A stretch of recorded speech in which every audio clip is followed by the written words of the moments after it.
Welcome to Uncommon Sense, where we do our best to make it common again. I'm your host, Adrian Ahlquist.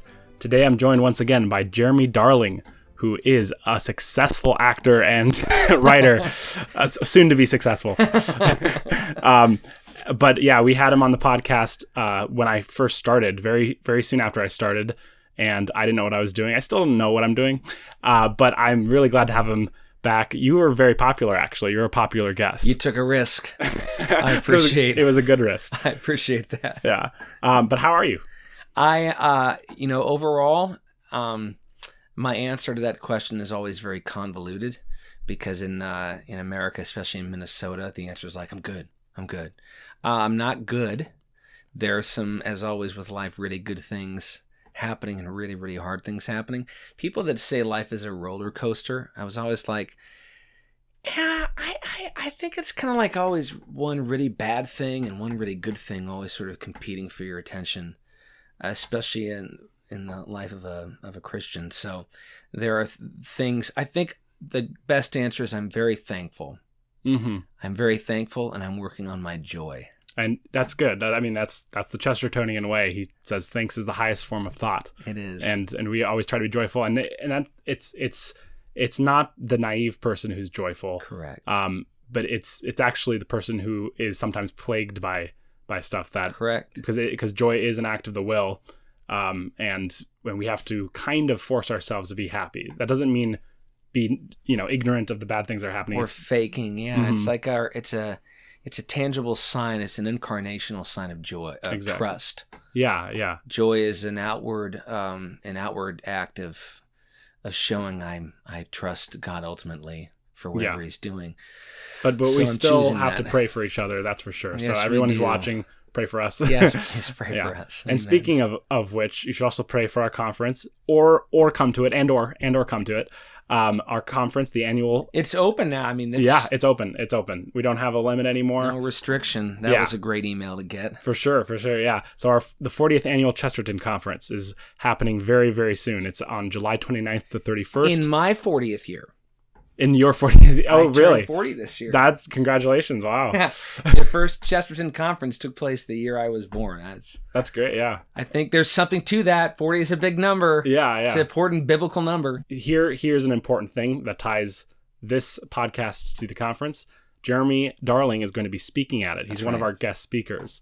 And at the end of this episode, we're going to just tease what you're going to be talking about at the conference. And so you got to listen to the end.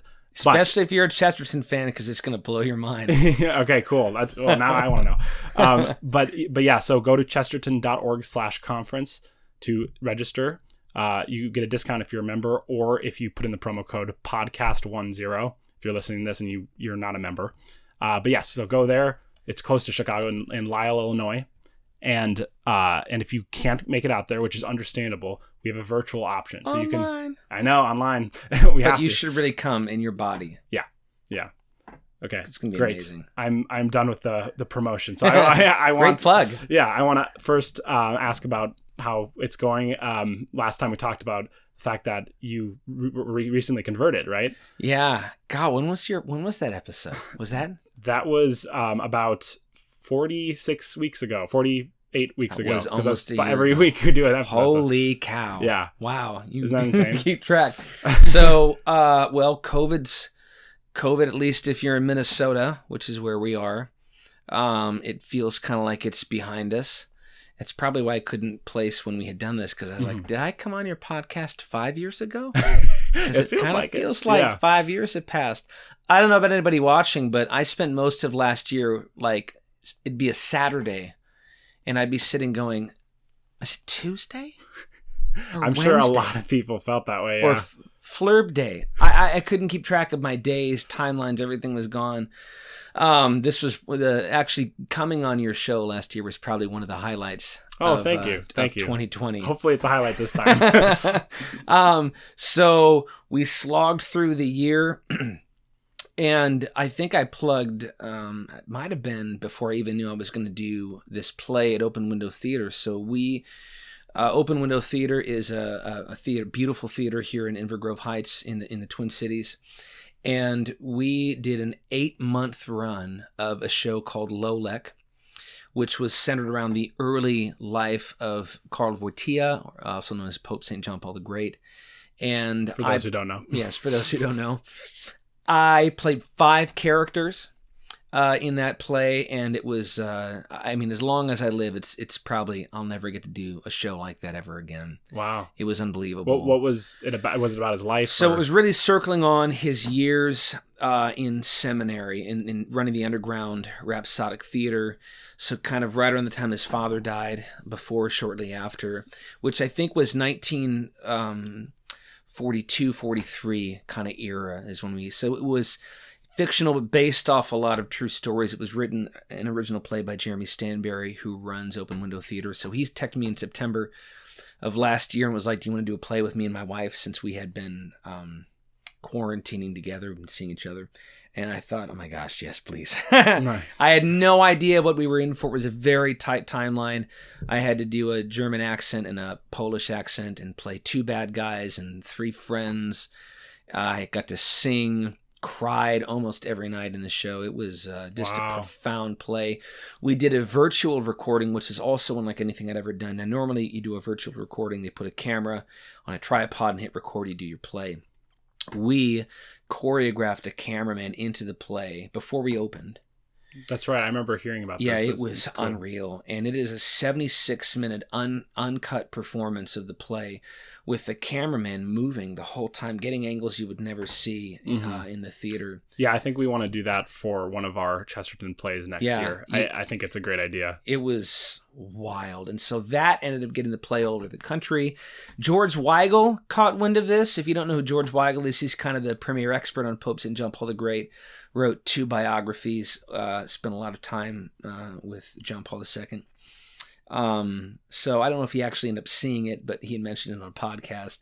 So it got around. The Fulton Sheen Center in New York City officially invited us to perform off Broadway on their stage at some point this play. So they ended up doing a virtual with their audience. So you are successful. I'd not seem to be. You are. Nice. Well, it's got to happen first, but we're crossing our fingers that maybe January they'll invite us out, because we're just getting ready to launch the next season, Open Window Theater, the non-COVID season, in their brand new space. I'll be starring in 2 of their next 4 plays, including, and I don't think they've announced it yet, so I won't spoil it for anybody, but if you watch this Tuesday, maybe just check the description below, because maybe they'll have announced it by then and I won't have spoiled it. Okay. But what I can tell you is what we did with Lolek is what we'll be doing with the next play, another biography of a great Christian and saint, soon-to-be saint. So very, very excited for that. Yeah, that's great. And then we'll probably jump right into, I think I'm doing Miss the Boat Theater's next play. I think we've been talking about that. They're doing a show called Moonshine Abbey. Okay, so Catholic young adults, of course, debuted 2 years ago and was a hit. That's the musical where I met you. Before that, so we have a friend of ours, a priest, that is a very very talented writer for plays, and that's kind of the theme of this episode, by the way, is writing theatrical works, just to get our people to know what we're talking about. But yeah, so Father Kyle Kowalczyk, he wrote a musical called Moonshine Abbey, and I think you should explain what that. I mean, do you remember? Yeah. So yeah, I love Father Kyle because, well, first of all, he's been a huge part of my becoming Catholic. He was, I think, the second priest I met, and it was probably the summer of 2019. We sat down, and he just very gracious to me and has walked me through, answered a lot of my questions, put up with me, all that stuff. And I ended up in this Catholic young adults musical, which was a total satirical send-up of Catholic young adults. Yeah, it was so good. It looked at all the cliches. It did. He's got a great eye for it, you know, and we're both the same age, but he's got a really good comedic eye and just a really unique kind of style of writing music. And that play, I mean, when we opening night, we were like, guys, we're praying for 80 people. That's what we were praying for. We sold out a 450-seat auditorium, I think, for 6 shows. I can't remember how many we did. Mm-hmm. It was a lot. Yeah, It blew I was the there one doors time, off and it the was place. just absolutely Yeah, packed. even meeting you is such a crazy story. I was like talking about Dale Ahlquist with somebody, and I get a tap on my shoulder, and he's like, "Hey, that's my dad." You're like, no way. But it was so fun. I mean, you're like, dude, you want to grab a beer right now? Yes. And it was 10 at night. You know, it was right after this huge performance that you did. I'm like, sure, if you want. We did. I'm pretty hopped up after shows, and it takes me a while to come down. Yeah. So Moonshine Abbey takes place during Prohibition, and these monks that are trying to keep their distillery open, producing, you know, because that's of course how they kind of help keep the monastery open. So hilarity ensues as you know, they're being chased by the police. You've got another guy who's considering becoming a monk and is having trouble getting in, and then you've got some problematic monks who probably drink a little too much amongst all of it. So we'll see what it goes. But we've been talking. They're doing it, and I don't know how that process is, but we've been talking about scheduling. So yeah, but watching those musicals really inspired me, and one of the plays that I recently wrote actually has a musical component in it, and I worked with one of my very talented friends who is a composer. To write, it's basically half the play is a musical. Oh wow! And so it was great. I mean, that's why I loved his plays so much, is because they're inspiring. Because I write plays as well, and I that's something I wanted to ask you about, because you are a writer for theatrical works, whether it's on screen or on the stage. What about that gives you energy? What about that do you like? What's fulfilling about that? So I've always had a problem with this sort of Christian subculture, partly because I grew up in it. I'm not saying it's bad, but it's just very incomplete. And my opinion now, I consider myself a Christian humanist, in the sense that you have, the far religious right is focused more on the divine side of Jesus, and they don't really talk about the human side. You have then the very liberal progressive left. They're focused really on the human side of Jesus, not so much the divine stuff. And in Christian humanism, we kind of find that harmony. And so what you had in kind of the latter half of the 20th century was this Christianity, the American Christianity, saying we can't save the culture, so let's just make our own culture or subculture. And it's not a very good culture. Their art's not very good. Their music's not very good. There are some aberrations. And I don't mean this, at the end of the day, a lot of it is subjective. If someone likes certain music or plays, whatever. I'm not the judge of those things. What I know is, as Christians, we are to be in the culture and influence the culture, not make our own, not exit the culture. At the same time, we have to be in the world, but not of the world, right? Mm-hmm. There's a paradox, I suppose. I think we mentioned that last time, and I've definitely been vocal about that on the podcast, but I agree. God. That's amazing. So that is what, before I became Catholic, is really what drove me. Is I don't want to write music for a genre or a population. I just want to write. I just want to write something beautiful. And for me, growing up, if a song didn't grab my throat or my heart, if it didn't really make me feel something strongly in a positive way, I just thought it sucked.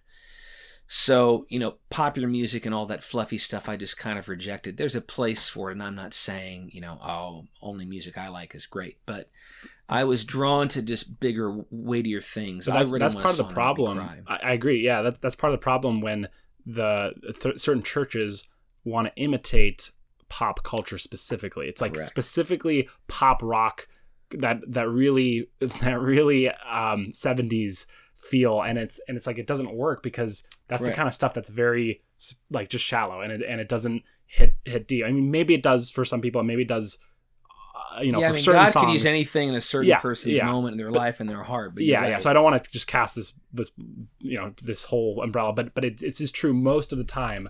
That is not the case. As a general rule, yes. And I'd go even further. I was saying this for years.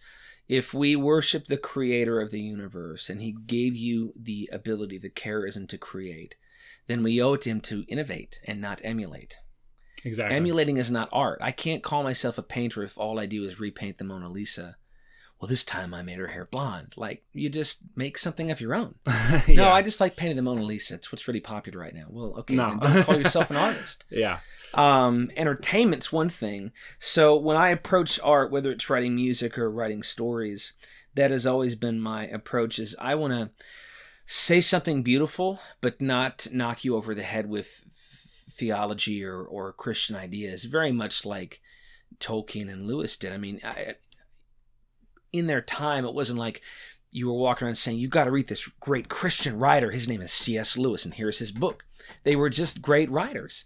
Flannery O'Connor's another I've got turned on to recently. Like, that's just a great story. Yeah. Regardless of whatever your faith was, it was just beautiful. And beauty this year has become really my focus. All the books I'm reading revolve around beauty and beautiful things, even in the ugliness. That's how we're going to change people's hearts, because in a world that where truth is relative, quote unquote, and there's not one God but many gods, the other transcendentals are out right now, but the transcendental of beauty, that's how you can reach people, and that's how it'll just convert them. Correct. I think it was Dostoevsky said beauty will save the world, and that's a book I'm reading by Gregory That Wolfe was a much more succinct way of saying and it's the truth. So that's how I approach writing. And often the way I write tends to be very circumstantial. I'm writing because of a particular circumstance that I think this might work here, or this might work there. Or my oldest son is 11. He's almost 12. He's a really good little actor. We did a short film called Strung that's been getting all of these awards. We're debuting that at the State Theater in Sioux Falls next week, and I think we're going to get enough investment to make it into a feature-length film. So that was based off a story I'd written. So whether it's for stage or film, totally different mediums, you just want to tell a good story, and a great movie could become a great stage play. Speaking of which, have you seen Children of Men? I love that movie. Nice. That's my favorite, probably my favorite drama. It's a great movie. Yeah, absolutely. And I was just thinking of that movie when you were talking, because that is also circumstantial. It's very specific. It's for those who haven't seen it, I very much encourage you to watch Basically, the women across the world become infertile. Yes. The human civilization is infertile. There are no more babies, and everyone's freaking out, and it's post-apocalyptic in that way, because everyone is. It's like right on the edge of it. We meet the hero, who's I think like a journalist, investigative journalist. We meet him the day that the youngest person on Earth is murdered. Yeah, it's like an 18-year-old kid by a fanatic. By a fanatic. So, in the film, his estranged ex-wife, tracks him down and says, "I've got something you need to see," and she introduces him to a woman who's pregnant. Yeah, and he's got to protect this little baby. I mean, you find that out like 10 minutes into the movie. The spoiler is the end. Yeah, but it's an amazing film. Yeah, and honestly, when I heard the plot, I was like, eh.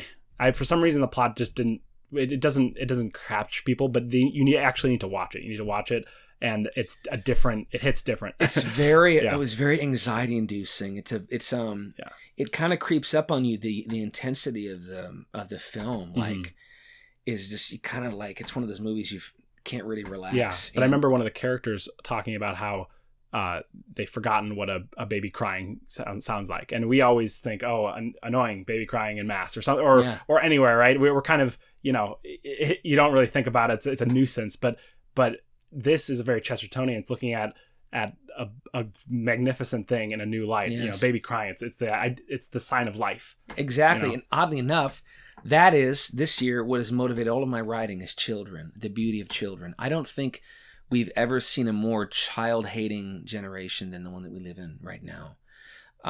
Whether it's abortion or just replacing kids with pets and dogs.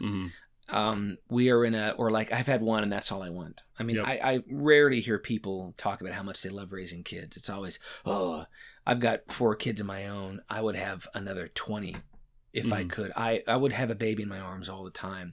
So a lot of what I've been writing has revolved around, usually, at least the 3. I wrote 2 plays this year, and the film that I'm working on all revolve around a child. Yeah. That may not be the center character, but they revolve around a child. So I wrote a play called His Name is Michael, based off a real-life priest in the Old West named Patrick Manig, who stumbles across a young demon-possessed boy in his parish. And it's kind of a retelling of Acts 16, when Paul and Silas come across a girl who's possessed by a demon, they exorcise the demon. They find out she was telling fortunes for her slave owners, and now they're mad, and they come after Paul and Silas. So it's kind of a retelling of that, but also to highlight the power of a name, of a person's name. The other play is called Ain't You the One, and we meet two brothers in kind of the South in the 50s on the day that their funeral for the older brother whose daughter was killed mysteriously. And it's kind of his search, having just come out of prison, for who killed his daughter without wanting to get revenge and dealing with kind of all of his demons in the town he really burned up in his youth. And then the film I'm writing, it doesn't really have it's got a couple working titles, but it revolves around a drug addict who wakes up in the Alaskan wilderness, unaware of how he got there. But he meets this very strange, enigmatic little boy and kind of enters into Alice in Wonderland, Chronicles of Narnia type adventure with this boy, dealing with his own past sins. So those are the kind of stories really I want to see, that I'm interested in. That's great, yeah. And I haven't seen them, so I thought, well, I should just write them. But my stories end up being pretty short. The plays are both probably about 40, 45 minutes if they were to be produced on a stage. We'll see how long the film ends up being. You kind of want that 80, 90-minute mark usually for an indie film. That's awesome to hear, though. And it sounds like none of these stories are shallowly Catholic. It's deeply Catholic. Yeah. So the thing about writing deeply Catholic is all the beauty and the truth and the goodness, hopefully are there if you're writing a good story. But it's not punching you in the face. Exactly. Yeah. It's just, it's letting things be what they are, because there is part of a mystery. It's bad when a movie called God's Not Dead makes you might consider that he is dead. Yeah. More, Correct. So. I don't want to, again, there's a lot of the Christian things that have been put out, I think, always came from a good place. Yeah. Whether they were executed well or not, it's not really up to me. Yeah. I just don't. Something like Children of Men, Children of Men would very easily could have gone in that direction. Correct. Maybe not by the directors, but if someone else had their hands on a story like that, it could have been very bad. Yeah. Tombstone's another movie I think of that to me was like deeply poetic and beautiful. The Val Kilmer's Doc Holliday has got to be easily one of the top 5 greatest film characters that anyone's ever done. And there's this great line. They have this shootout in the river. And Wyatt Earp was unbelievable. He was in 100 shootouts, never got hit by a bullet. Mm-hmm. Guys couldn't really shoot back then. We forget about that. But this is this scene that's kind of playing up to that legend as he's just filled with this indignation over his brother's death. And he's just walking towards this guy, just firing off all these rounds. This guy's just shooting, and the bullets are whizzing past him. But one of the characters pulls Doc Holliday aside and mentions why it's dangerous because he wants revenge. And Doc says, "Oh, make no mistake. It's not revenge he's after. It's a reckoning." And I remember thinking, I was like 20 when I first saw that, like, oh my gosh. So good. It's a reckoning. That is totally different. And it's little lines like that. Even how Doc Holliday dies in that film, he's got this terrible tuberculosis, and he looks down at his toe, and his toe kind of wiggles and then stops, and he goes, "Oh," and then he's dead. It's like the greatest death scene I've ever seen in my life. Cool. It's just wild. Yeah. So those are the kind of things that I want to write that are deeply centered in faith and reason and morality and truth and goodness and beauty and all of those things, but are just telling a really good and beautiful, if not difficult to watch story. And that would hopefully, you write enough characters that reach somebody in the audience like, oh, that's me. Or that's me, or that's someone I knew, or that was my father. Mm-hmm. So you want to write broadly enough characters that people can recognize them from their own life and enter into the story. But stage is fun because, what we did with Low was so weird and experimental. We had stuff on a screen, we had crazy sound effects, we had music kind of in and out. I want to do things like that more with, it's not just a play, it's not just a musical, it's kind of a mishmash. There's a lot of things going on, a visual stimulation, just a feast for the senses. There seems to be a connection between acting and writing for those things that you would want to act in, right? And it's a natural connection. But it's funny how the people who people have a better chance, I think, in Hollywood or in the acting world if they are also a writer. I agree. Right? Sylvester Stallone is a great example. And Rocky, the work it took for him to make Rocky It's an incredible story. You should look at that. I mean, when he finally got some executives to read the script, they offered him, I think, $150,000. He said, but I want to star in it. They said, no, we'll give you $250,000. He said, no, I want to star in it. He said, okay, we'll give you $350,000, but you can't star in it. Finally, they agreed, and they gave him $30,000. Yep. And then they made Rocky, and it won like 7 awards, Yeah. And it's a great movie. He made the right choice, but he could have done the payout. Correct. Dances with Wolves, another great. Kevin Costner writes, directs, stars in like a sweeping, epic 3-hour film, all shot in the prairies of South Dakota. And it's a gorgeous film. It's just a great, and these are 2 of my favorite films.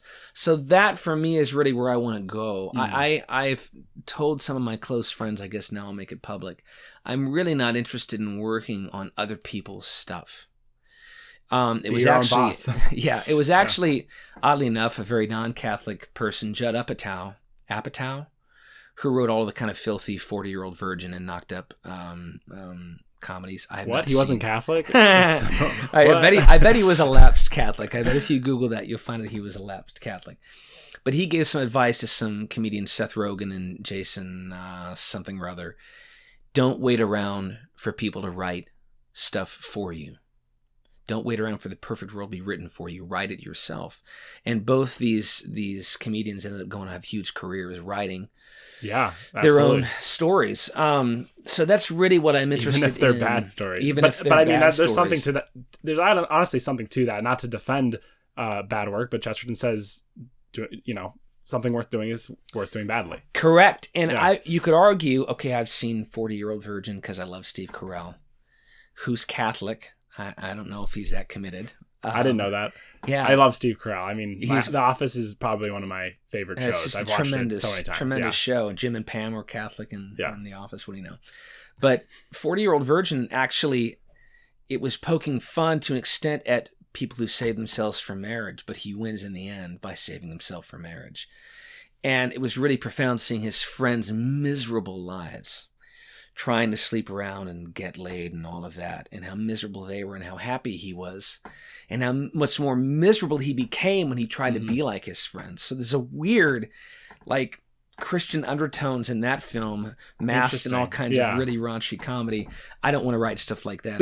Well, understandable. And comedy is a lot of fun, but it's a lot harder to write now, and it's harder to make people laugh now. I think an artist that really inspires me in all of this is Dave Chappelle.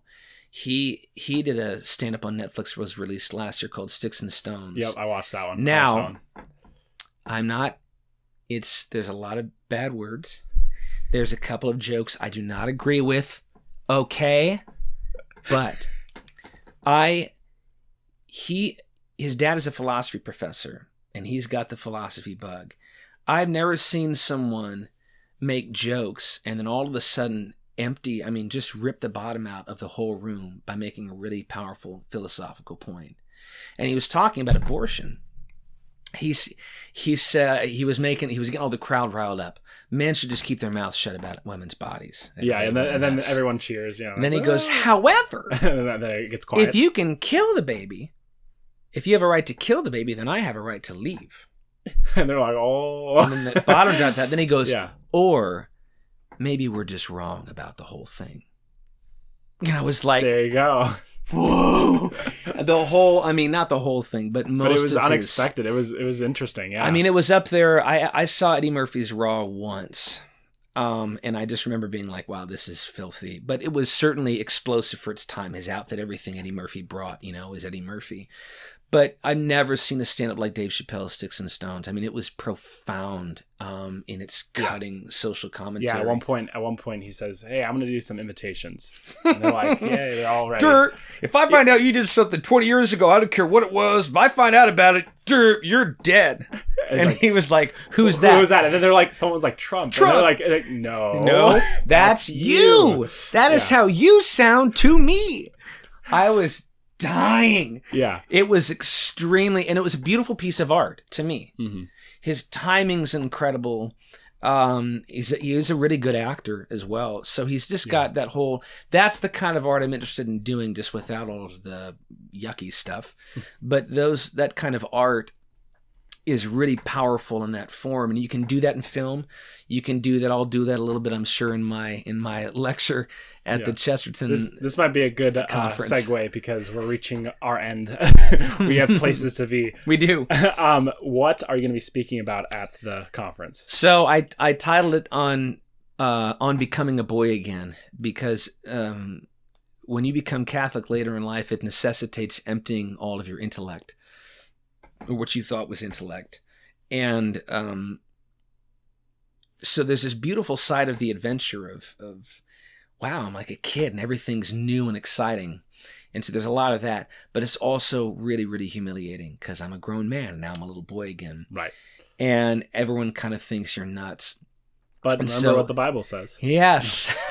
And I'll be talking about that. Okay. So it'll be my story, a little bit how I met your dad. That's interesting though. As an actor, you kind of need to be a boy again because the kid dresses up and pretends to be someone else, right? So there's a kid-like quality to it. Correct. Children have this wonderful, sort of pre 9 or 10, when they're just kind of able to be free and goofy. It's very hard to get, because I teach acting and I'll be teaching at the drama teacher at Chesterton Academy in Stillwater this fall. Congratulations. Holy Family Academy, doing some directing and teaching there, and I'm very excited. Yeah. But helping a teen or an adult empty their facade and just be free to kind of push through that wall of imagination. It's very hard to do, but it's what makes great actors. So it has really informed me, I'm sure, a lot, my Catholic faith as an actor, probably more than I will ever realize. Yeah, that's awesome. And then I will make a pointed note about Chesterton. I no longer consider him